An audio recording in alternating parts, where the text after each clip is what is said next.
ఓం మహాగణాధిపతయే నమః. ఓం గురుభ్యో నమః. ఓం శ్రీమాత్రయే నమః. అరుణాం కరుణాతరంగితాక్షీం ధృతపాశాంకుశపుష్పబాణచాపాం అనిమాదిభిరావృతాం మయూకైః అహమిత్యేవ విభావయే భవాని.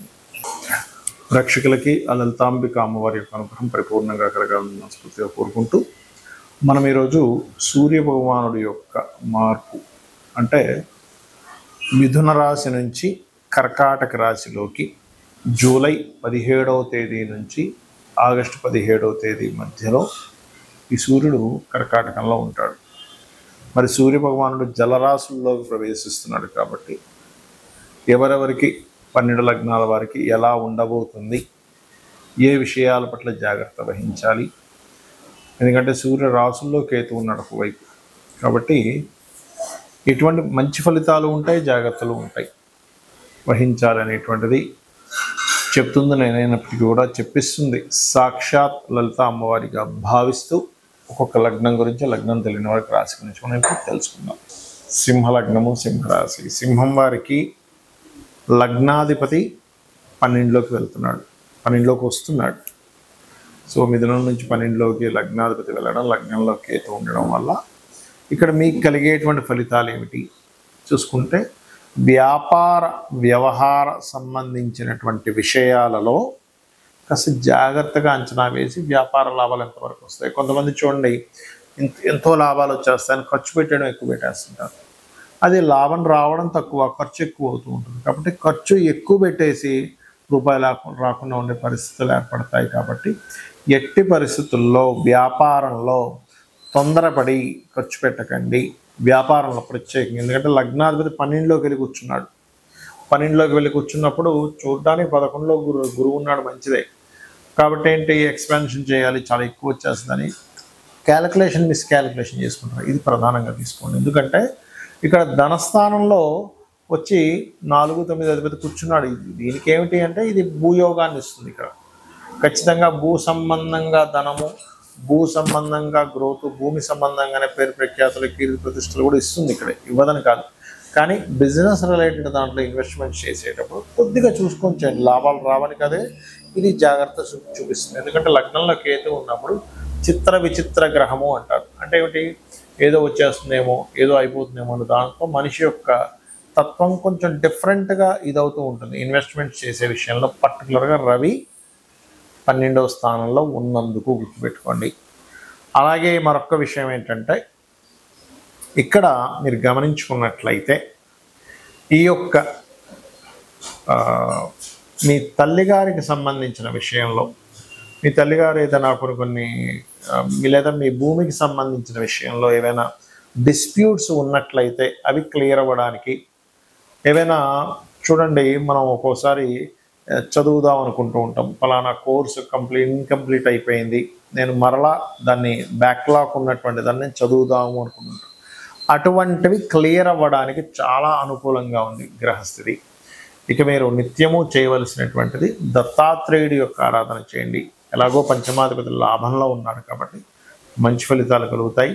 కొంతవరకు సంతానం మూలంగా లేనట్లయితే కొంతమంది లాంగ్ టర్మ్ షేర్స్ వీటి మూలంగా కలిసి రావడం. కాకపోతే కొద్దిగా ఈ కుజుడు 2వ స్థానంలో ఉన్నందుకు సంతానంతో చిన్న ఘర్షణ యోగాన్ని కూడా ఇస్తాడు, రవి 12వ స్థానంలో ఉన్నందుకు. సహజంగా సూర్య భగవానుడు జన్మజాతకంలో ఉన్నప్పుడు ఎటువంటి ఫలితాలు ఇస్తాడు, గోచారంలో ఈ సూర్యుడు కర్కాటకంలోకి ప్రవేశించినటువంటి ఫలితాలు ఇస్తాడు అని చూసుకున్నట్లయితే ఇక్కడ ఎవరికైనా సూర్యుడు ఇచ్చేటువంటి మొట్టమొదటి ఫలితం ఏమిటి, ఆరోగ్యం భాస్కరాదిత్యేత అంటూ ఉంటారు మనకి. అంటే ఆరోగ్యం, మీకు చాలా చక్కటి ఆరోగ్యం ఉండాలంటే సూర్య భగవానుడు బాగుండాలి. మరి సూర్యుడు పాడైపోయాడండి, పాపగ్రహాల మధ్యలో ఉన్నాడు, సింహరాశిలో 2 పాపగ్రహాలు ఉన్నాయి అంటే ఇక్కడ ఏమిటి, సూర్య భగవానుడు బాగుండాలి, తన యొక్క గృహం, తన యొక్క ఇల్లు ఏదైతే ఉందో సింహరాశి అవుతుంది, బాగుండాలి. అలాగే ప్రతి గ్రహానికి ఉంటుంది. ఇప్పుడు కుజుడు ఉన్నాడు అనుకోండి, మేషము, వృశ్చికము, శుక్రుడికి వృషభము, తుల, బుధుడికి మిథునము, కన్య, కర్కాటకానికి చంద్రుడు, సింహానికి రవి, అదేవిధంగా ధనుర్మీనాలకి గురువు, మకర కుంభాలకి శని. ఇలాగా ఆ గ్రహము, ఆ యొక్క గ్రహం ఉండేటువంటి రాశిలో ఉండే ఆ గ్రహాలు ఎలా ఉన్నాయి చూసుకోవాలి. ఆ రకంగా ఎవరికైనా ఉదాహరణకి రవి స్థానం పాడైంది అనుకోండి, దీన్ని పితృదోషము అంటారు. అంటే వంశ అభివృద్ధి అవ్వడానికి ఎక్కడా కూడా గ్రహస్థితులు అక్కడ మనకి సహకరించట్లేదు కాబట్టి దాని పితృదోషము అంటే పితృదేవతల యొక్క అనుగ్రహం ఇవ్వాల్సింది ఇవ్వలేకపోతున్నారు. అందుకని సూర్య భగవానుడి విషయంలో ఈ పితృదోష సంబంధించిన పోవడానికి అమావాస్యలు మీరు పితృదేవతలకి స్వయం పాకము, బియ్యము, 2-3 రకాల కూరగాయలు, పప్పు, ఉప్పు, మనం ఏదైతే వండుకోవడానికి సామాగ్రి ఉంటుందో దాంతోపాటు కొద్దిగా దక్షిణ ఇవన్నీ తీసుకెళ్ళి పురోహితులకి అమావాస్య నాడు ఇస్తే కనుక చాలా మంచిది. గుర్తుపెట్టుకోండి, పితృదోషాలు పోతాయి దీనివల్ల. అలాగే మరొక విషయం ఏంటంటే ఈ గోచారంలో ఈ రవి అంటే సూర్య భగవానుడు ఎప్పుడైతే కర్కాటక రాశిలోకి ఎంటర్ అవుతూ ఈ కేతువు యొక్క ఎనర్జీస్ ఎంటర్ అవుతున్నాడో ఎప్పుడూ కనీ విని ఎరుగనంత విపరీతమైనటువంటి వర్షాలు కలుగుతాయి. గుర్తుపెట్టుకోండి, కనీ విని బాబు ఏంట్రా బాబు అసలు ఇంత వర్షపాతం ఉందేమిటి, ఇంత అంటే వాటర్ రిలేటెడ్గా సంబంధించినవి. ఎందుకంటే ఇక్కడ కేవలం రవి జలరాశులు ఉండడం మాత్రమే కాదు, రవితో పాటు బుధుడు ఉన్నాడు. బుధుడు మంచివాడే కదండి అంటే అది వక్రిస్తున్నాడు. మరి వక్రిస్తే ఏమిటి, రవి బుధుడితో కలిసి ఉంటే ఏమిటి, వక్రిస్తే ఏమిటంటే ఇప్పుడున్న ప్లానటరీ పొజిషన్. ఎందుకంటే రవికి ప్రొసీడింగ్ హౌసెస్ అంటారు, మనకి నాడీ ఆస్ట్రాలజీలో ఉంటుంది. కేతు ఉన్నాడు, దాని తర్వాత కుజుడు ఉన్నాడు.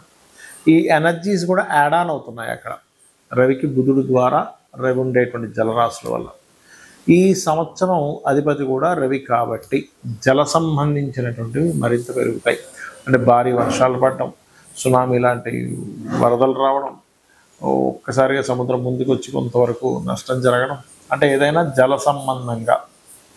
రవి మరలా మీకు కర్కాటక రాశిలోకి వెళ్ళడం, కర్కాటక నుంచి సింహరాశిలోకి వెళ్ళడం కూడా అప్పుడు కొంచెం అగ్ని సంబంధంగా, ఆల్రెడీ అగ్ని సంబంధంగా కుజుడు మనకి సింహరాశిలో వచ్చినప్పటి నుంచి చెప్తున్నాం అగ్ని సంబంధించినవి జరుగుతాయి, అగ్ని ప్రమాదాలు జరుగుతాయి, జాగ్రత్త జాగ్రత్త అని. ఆ రకంగా అగ్ని సంబంధించినటువంటి విషయాలు అధికంగా జరుగుతూ ఉంటాయి ఏది కర్కాటక నుంచి సింహంలోకి వెళ్ళాక. అయితే మరి ఎంతసేపు ఈ ప్రమాదం ఎలా అంటే ఏదైనా మంచి కూడా ఉందా అంటే ఇక్కడ ఒక మంచి ఏమిటంటే సంవత్సరంన్నర వరకు ఈ బంగారానికి సంబంధించినటువంటి విషయంలో కొంత కంట్రోల్ ఉంటుంది. ఇప్పుడు చూడండి, ఒక 6-7 నెలల్లోనే 60-70 వేలు ఉండేటువంటి బంగారం 1,00,000కి వచ్చి కూర్చుంది. అక్కడ తిరుగుతోంది, ఒక 2-3 వేలు పైకి పెరగడం కిందకి తగ్గడం అక్కడే తిరుగుతుంది. కొంచెం ఈ సింహంలోకి వచ్చినప్పుడు కొంచెం గ్రో అవుతుంది. కానీ ఎప్పుడైతే సింహం నుంచి మరలా అంటే ఆగస్టు 15 నుంచి సెప్టెంబర్ 15 మధ్యలో, జూన్ జూలై కదా, సో ఆగస్టు 17 నుంచి సెప్టెంబర్ 17 మధ్యలో కొంత రైజ్ అయ్యి మళ్ళీ దాని తర్వాత కంట్రోల్లో ఉంటుంది బంగారం.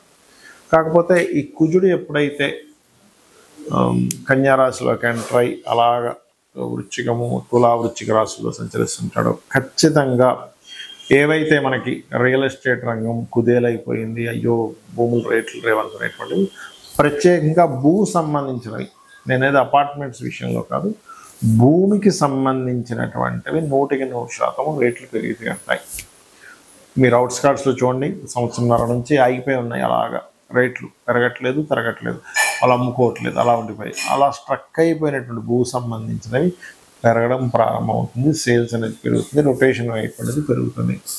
అలాగే గురువు కూడా మనకి కర్కాటకంలోకి వస్తున్నారు కాబట్టి వెండి ధర కూడా పెరుగుతుందండి. వెండి ధర విపరీతంగా పెరుగుతుంది, గుర్తుపెట్టుకోండి.